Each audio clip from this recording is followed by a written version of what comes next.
Hello दोस्तों, स्वागत है आप सभी का बायोलॉजी वाला में। तो दोस्तों, आज की इस वीडियो में हम लोग बात करेंगे महत्वपूर्ण सूत्र के बारे में, जो आपके खास करके आज जो अभी एग्जाम में बोर्ड एग्जाम होने वाला है उसमें भी पूछ सकता है या कोई भी कॉम्पिटेटिव एग्जाम में।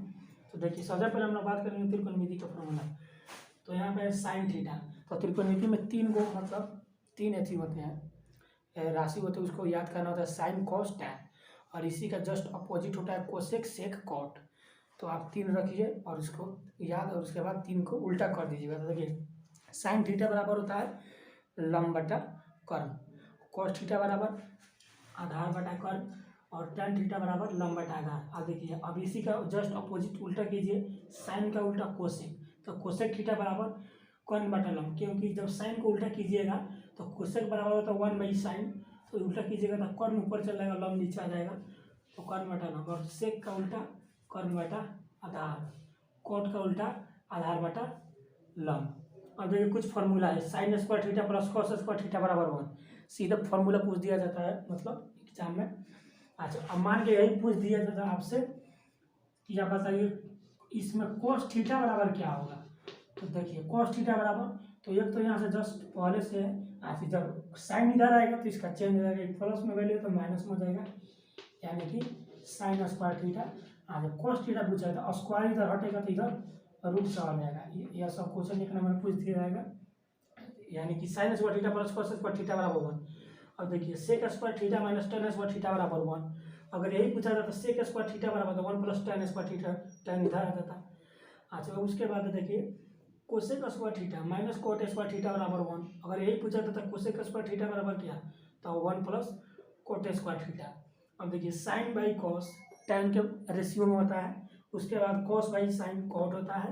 उसके देखिए, sine theta into cosec theta बराबर 1, उसके बाद है tan theta into cot theta बराबर 1, उसके बाद है cos theta into sec theta बराबर 1, उसके बाद है साइन 90 माइनस थीटा बराबर कॉस थीटा, वही। और उसके बाद हो रहा था इसी में कॉस 90 माइनस थीटा बराबर तो साइन थीटा, उसके बाद है कॉट 90 माइनस थीटा बराबर तो टैन थीटा, उसके बाद है कोसेक 90 माइनस थीटा बराबर सेक थीटा।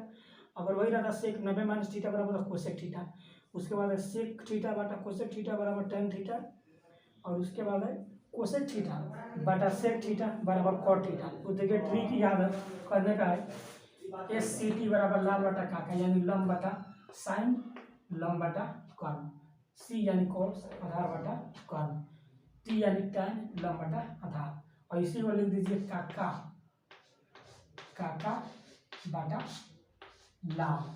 तो यही हो जाता है आपका कोसेक सेक एंड कॉट का। तो कोसेक हो जाता कर्ण बटा लंब, उसके बाद हो जाता सेक का कर्ण बटा आधार, और यही कॉट का हो जाता आधार बटा लंब। तो ये सभी फॉर्मूला मतलब जो है ना, सब त्रिकोणमिति का फॉर्मूला है, जो आपको खास करके एग्जाम में काम आएंगे। 1 नंबर का क्वेश्चन सॉल्व करने में या और 2 नंबर का क्वेश्चन। तो ये सब फॉर्मूला है त्रिकोणमिति का।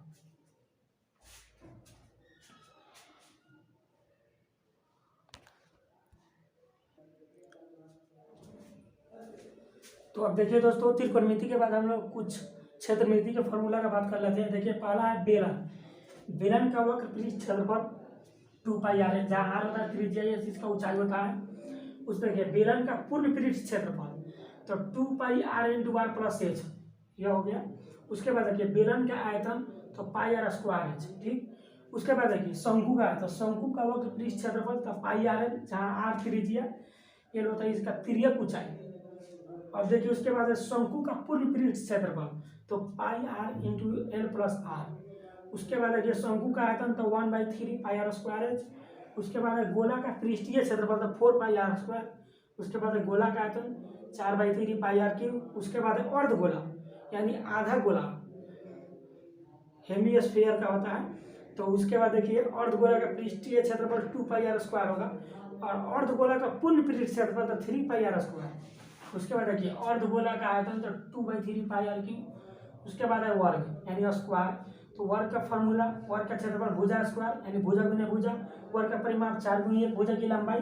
उसके बाद है वर्ग का विकर्ण तो रूट 2 गुना भुजा। उसके बाद है आयत का क्षेत्रफल लंबाई गुना चौड़ाई होता है, आयत का परिमाप 2 इंटू लंबाई प्लस चौड़ाई। उसके बाद है आयत का विकर्ण रूट अंडर लंबाई स्क्वायर जोड़ चौड़ाई स्क्वायर। उसके बाद है घन का आयतन रूट 3 गुना भुजा, और थोड़ा देर के बाद हम लिख रहे हैं घन। और उसके बाद घनाभ के बारे में, और सब जितना फार्मूला टोटल लिख रहे हैं। ठीक,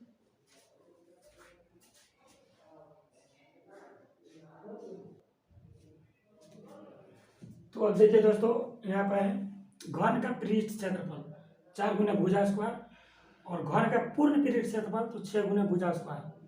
उसके बाद है घनाभ, तो घनाभ का पृष्ठ क्षेत्रफल होता है 2h × a + b, या कमरों की 4 दीवारों की लंबाई भी इसी तरह से निकाला जाता है, इसी फॉर्मूला से। उसके बाद देखिए घनाभ का पूर्ण पृष्ठ क्षेत्रफल तो 2 × LB + BH + HL। अब देखिए यहाँ पे एल क्या है, एल लंबाई, बी चौड़ाई और एच हो गया ऊंचाई, यानी कि लंबाई गुने चौड़ाई प्लस चौड़ाई गुने ऊंचाई प्लस ऊंचाई गुने लंबाई। उसके बाद घनाभ का आयतन, लंबाई गुने चौड़ाई गुने ऊंचाई। उसके बाद घनाभ का विकर्ण, द रूट अंडर लंबाई स्क्वायर प्लस चौड़ाई स्क्वायर प्लस ऊंचाई स्क्वायर। उसके बाद है समबाहु त्रिभुज का क्षेत्रफल, यानी वैसा समबाहु त्रिभुज की स्थिति वैसे त्रिभुज की तीनों भुजाएं बराबर हो। समबाहु त्रिभुज का प्रत्येक कोण क्या हो, 60 डिग्री हो, यानी उसी को समबाहु त्रिभुज कहते हैं। तो इसका क्षेत्रफल होता है √3/4 गुने भुजा स्क्वायर, परिमाप होता है 3 गुने भुजा, और इसका ऊंचाई होता है √3/2 गुने भुजा। उसके बाद होता है वृत्त का क्षेत्रफल, तो πr², वृत्त का परिधि 2πr और वृत्त का व्यास तो 2 गुने त्रिज्या। उसके बाद है अर्धवृत्त, तो अर्धवृत्त का क्षेत्रफल ½ πr², अर्धवृत्त का परिमिति होता है r × π+2। उसके बाद वृत्त की, देखिए ये सबसे इंपॉर्टेंट क्वेश्चन है, वृत्त की सबसे बड़ी जीवा क्या होता है, तो वृत्त का व्यास होता है। जो वृत्त का व्यास होता है वही वृत्त की सबसे बड़ी जीवा कहलाता है, वृत्त का व्यास।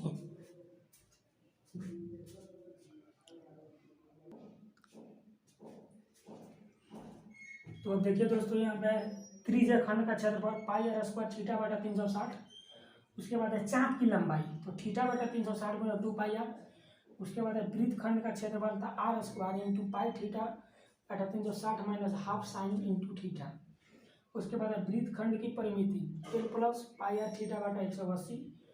समचतुर्भुज का क्षेत्रफल था ½ × विकर्णों का गुणनफल।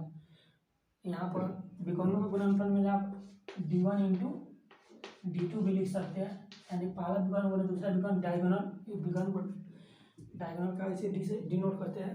उसके बाद देखिए समचतुर्भुज की परिमाप, यानी कि तो उसका हो जाएगा 4 गुना 1 भुजा। उसके बाद देखिए समचतुर्भुज की 1 भुजा, मान के आपको 2 विकर्ण दिया हुआ है और उसकी 1 भुजा की लंबाई पूछ रहा है समचतुर्भुज का, तो यह फॉर्मूला लगाइएगा। देखिए उसके बाद त्रिभुज का परिमाप, यानी कि सभी भुजाओं का योग a + b + c, त्रिभुज के तीनों भुजाओं के योग उसका परिमाप होता है।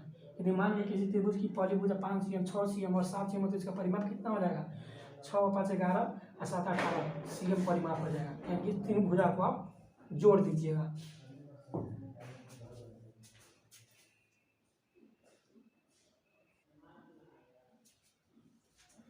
अब देखिए दोस्तों, कुछ इंपॉर्टेंट पॉइंट लिखते हैं।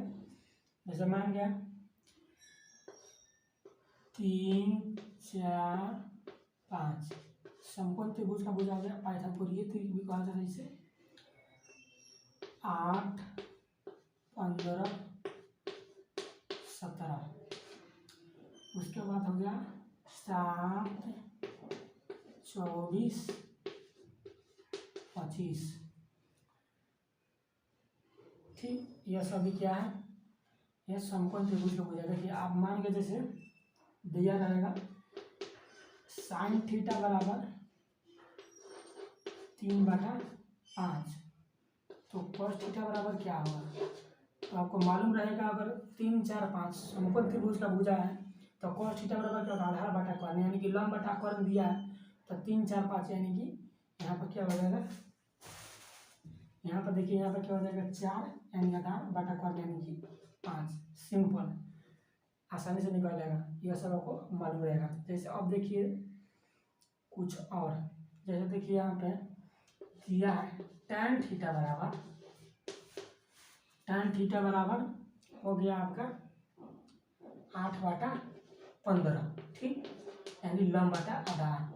तो आपको पूछ दिया अगर sin θ बराबर क्या, यानी कि लंब बटा कर्ण पूछ रहा है, तो लंब बटा आधार दिया है, यानी कर्ण हमको चाहिए, तो कर्ण बराबर फॉर्मूला होता है √अंडर लंब स्क्वायर